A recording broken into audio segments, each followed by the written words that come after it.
Welcome back. It's your boy, Joseph Lane, the guy that you've been trying to get away from all year long, but is making videos instead so that he can be in your household as well. Do do do do do do do do. We're going through all of the answers to 1.4, 2024 derived grade. If you haven't watched the other ones, you maybe should do that, but like it doesn't matter. I don't care. Whatever. You do you. Yeah. This is on question 1D.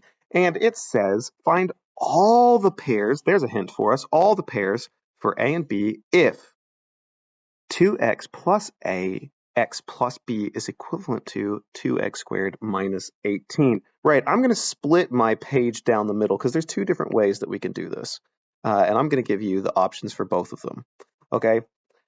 There's a little doobly-doo to skip to the second one if you're not understanding the first. It's whatever. I don't care. Right. So the first thing is to have a look at the way that Nancy factorizes things. So click on this link and go to Nancy's Magic X method if you haven't done that, because she's amazing and we love her.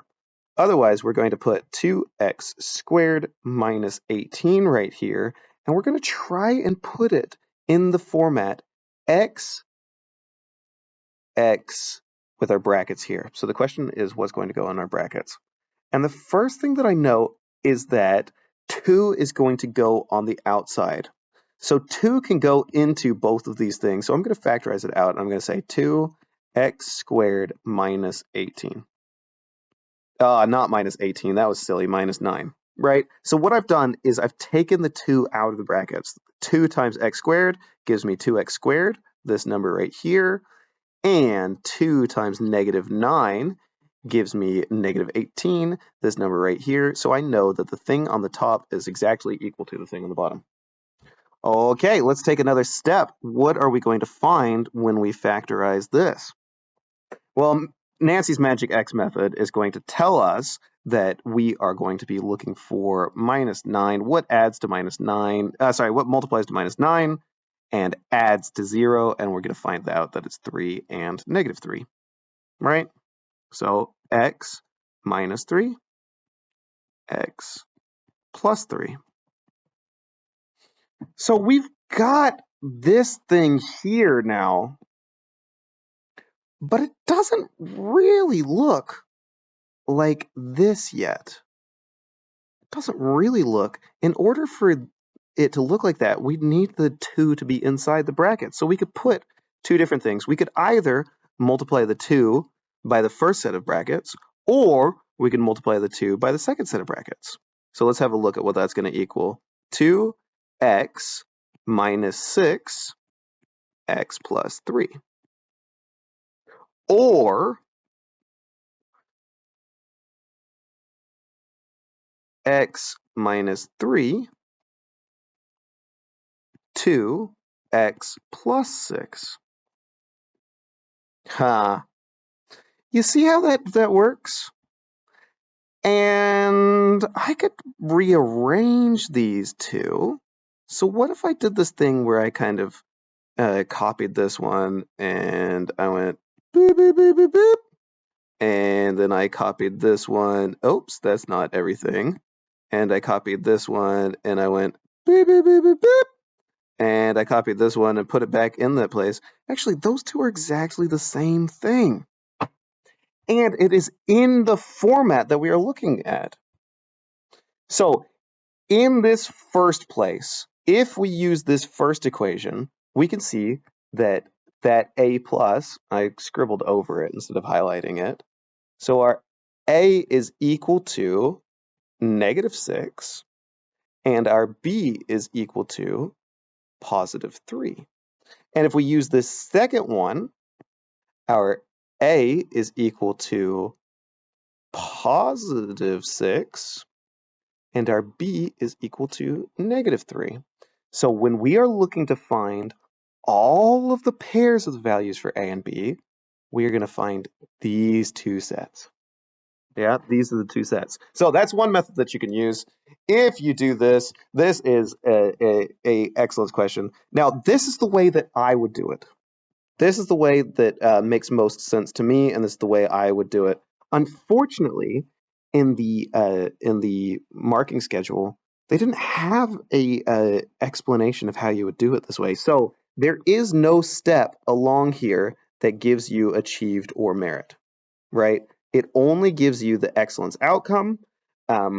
But I do it, I guess, what Nzamped thinks is the wrong way. So if you were here, you were either listening to the second method or you skipped from earlier. So welcome back, team. You missed a lot of really good jokes. We had a lot of fun. We cried a little bit. And now we're going to do the next one coming back here for you. So the way that they wanted us to do it is they wanted us to factorize 2x squared minus 18. So I'm going to put that back up here. We're going to put that right here again. That's not true. They wanted us to expand what's going on in the other one. So let's write it out. 2x plus a x plus b, and then we're just going to use FOIL. Yeah. FOIL's pretty straightforward. Y'all have done this before. 2x squared plus outsides 2x, bx, and then plus ax plus ab. Okay, wow, we got through all of this. All right. So this is where our kind of mathematic understanding has to kind of come out. I'm going to rewrite this information right here. Every quadratic equation that ever existed is in the format A. Let's use a different letter. What letters should we use? QRS. Q x squared plus rx plus s. There's always this coefficient stuff that's going on here. And we're going to notice that we have something for 2x squared. We have something for 2x squared. And we have something for this s. What we don't have is something that's matching here. Huh. What does that mean that the value of this coefficient has to be? If we know that we multiply some number times x and the result is nothing, what does that r have to be? It has to be 0. So it's not that this center value isn't missing from this equation. It's just that the center value is 0. So what does that tell us? Well, when we make this bit equal to 2x squared minus 18, we know that this information here is equal to, well, the two things in front have to be equal to 0. So we know that 2b plus a is equal to 0. This is a little bit confusing. I know, and that's why I like the other method better. But, you know, this is also possible. And if you get it, you get it. And if you don't, I'm going to try. I've tried. Yeah, I don't know. This is the problem with one-take teaching. If you don't get it, leave a comment or send me an email or whatever. Because, yeah, I understand that this is a difficult concept. Anyways, the next thing for us to do is say that a is equal to negative 2b, right? Because we have subtracted b from 2b from both sides. If you do this, you have achieved. Well, that is achieved level work. Here's the other thing that we know, though. We talked about how we're missing this value right here. Well, the other thing that we know is this value is the same as this, right? So if we take that information back into our equation over here, we know that this value right here is the same as this. So we can write a b is equal to negative 18. Yeah, we can write ab is equal to negative 18. If you got both of those, then you got an r. So if you only got one of these, you got a U, but if you got both of them, you got an R. And then figuring out what both the values of A and B are is going to give you the next. Actually, is this true? Sorry, let me just check my work as I'm talking to you. Oh, sorry, no. If you got either one of these, you got U. My apologies.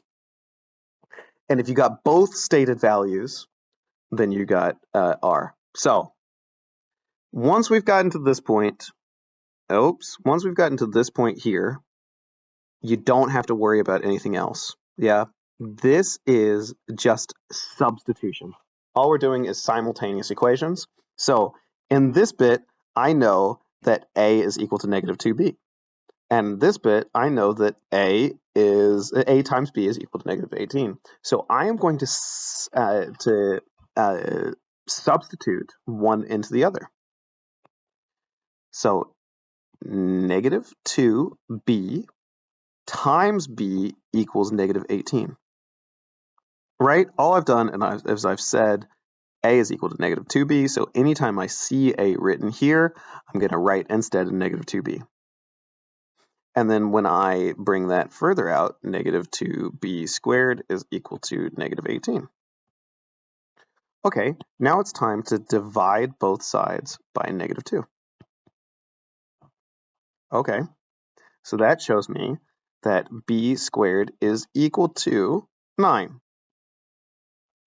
And then I'm going to take the square root of both sides. This is the square root, and the answer is going to be b is equal to, and this is important, plus or minus 9. Oh, you silly man. Plus or minus 3. Plus or minus 3, right? 3 times 3 is equal to 9, but negative 3 times negative 3 is also equal to 9. So now I can take this number and I can substitute it back in here. When I've got A and B is equal to negative 18, I also know that my B is plus or minus 3. So A times plus or minus 3 is equal to negative 18. And what I'm going to do is I'm going to actually change this into two equations. So I'm going to say A times 3 is equal to negative 18. And I'm also going to say A times negative 3 is equal to negative 18. Okay? If I divide this side by 3 and this side by 3, I find out that my answer is A equals 6. And if I do the same thing on this side, except with the negative 3, Joseph is getting a little bit, look at that, I don't know, 6. So you see, look, when B is positive 3, A is negative 3. And when B is negative 3, A is, I've already messed it up. 6. Here's the thing. This is why this is more confusing, right? I'll circle this again with the highlighter. This is the same. Look, this is an R. You've been given a terrible explanation of this, and if you can understand it from this explanation, good on you. I may go back and do another one of these to fix this up, but right now this is what you're getting. Again, this second thing I think is the more confusing way of doing it. I think it's much more difficult. I think that you should stick with the first option, but there's no telling what's going to happen in the real exam, so it's good to understand both. Good luck. Man, this question really, it flummoxed me and it flummoxed a lot of you, but you're going to be all right. I'm proud of you. You're putting in hard effort and you're watching these videos, and that's what really counts, dude.